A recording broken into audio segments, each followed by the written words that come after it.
নমস্কার বন্ধুরা, সকলকে স্বাগত আমাদের রান্নাঘরে। আজ আপনাদের জন্য নিয়ে এসেছি দুটো চাটনি রেসিপি, একটা কোকোনাট চাটনি আর একটা অনিয়ন চাটনি। যে কোনো ধরনের পকোড়া বা south Indian dish, idli, dosa বা যে কোনো ধরনের সাউথ ইন্ডিয়ান ডিশের সঙ্গে কিন্তু এই চাটনিটা দুর্দান্ত যায়। তাহলে চলুন শুরু করে দিই। প্রথমেই বানাবো কোকোনাট চাটনি। কোকোনাট চাটনি বানানোর জন্য হাফ মালা নারকোল আমি ভালোভাবে কেটে নিয়ে পিছনের অংশটা বাদ দিয়ে মিক্সিতে গ্রাইন্ড করে নিচ্ছি। ভালোভাবে মিক্সিতে গ্রাইন্ড করা হয়ে গেলে এখানে 1 ইঞ্চি সাইজের আদা, অল্প একটু টেস্ট মতো কাঁচা লঙ্কা দিয়ে দেবেন। আমার কাছে কাঁচা লঙ্কা আদা একসঙ্গে বাটা ছিল, আমি সেটা দিয়ে অল্প একটু জল অ্যাড করে পরিমাণ মতো নুন এখানে অ্যাড করে আবার একবার এটা ভালোভাবে ঘুরিয়ে নিচ্ছি মিক্সিতে, যাতে করে এটার একটা খুব ভালো স্মুথ পেস্ট তৈরি হয়ে যায়। আমার পেস্টটা তৈরি হয়ে গেছে। এবার একটা প্যানেতে আমি সাদা তেল গরম করছি। সাদা তেলটা খুব ভালোভাবে গরম হয়ে গেলে 1 টিস্পুন ফুল সর্ষে আর হাফ টিস্পুনের একটু কম হিং, সঙ্গে 1 মুঠো কারি পাতা আমি এখানে দিয়ে দিচ্ছি। এবার সবগুলো ফোড়ন দিয়ে ভালোভাবে ফোড়নটা গরম হয়ে গেলে একদম সর্ষেটা ফুটতে শুরু করলে তখন আমি এই ফোড়নটা কোকোনাট পেস্টের সঙ্গে ডাইরেক্ট অ্যাড করে দিচ্ছি। এবারে এই ফোড়নটা ভালোভাবে মিশিয়ে নিলেই আমার কোকোনাট চাটনি রেডি হয়ে যাবে। এবার চলুন শুরু করে দিই অনিয়ন চাটনি বানাতে।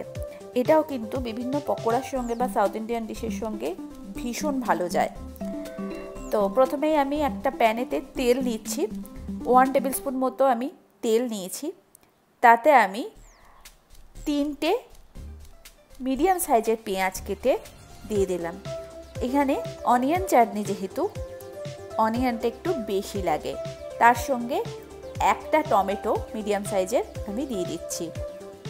বেশ কিছু চপড জিঞ্জার দিচ্ছি। 2 ইঞ্চি সাইজের জিঞ্জার আমি এরকমভাবে চপড করে নিয়েছি, তো সেই জিঞ্জারটা দিয়ে দিলাম। আর বেশ কিছু শুকনো লঙ্কা আমি এখানে অ্যাড করে দিচ্ছি। শুকনো লঙ্কাটা নিজেদের টেস্ট অ্যাকর্ডিং আপনারা অ্যাড করে দিতে পারেন।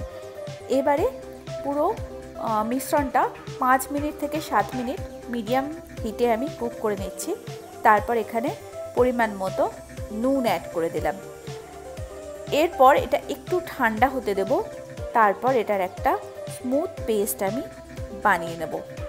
তো এটা মোটামুটি একটু ঠান্ডা হয়ে গেছে। তারপর আমি এটার একটা স্মুথ পেস্ট বানিয়ে নিয়েছি। এবার পেস্টটা একটা পাত্রে আমি ঢেলে রাখছি। এবারে আমি ফোড়ন দেব।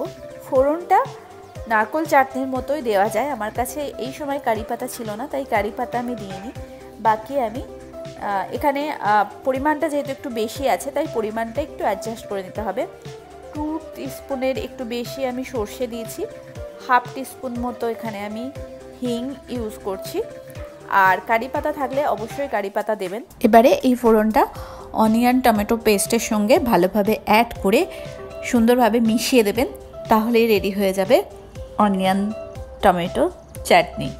যে কোনো ধরনের পকোড়া বা সাউথ ইন্ডিয়ান ডিশের সঙ্গে এই চাটনিটা কিন্তু অসাধারণ যায়।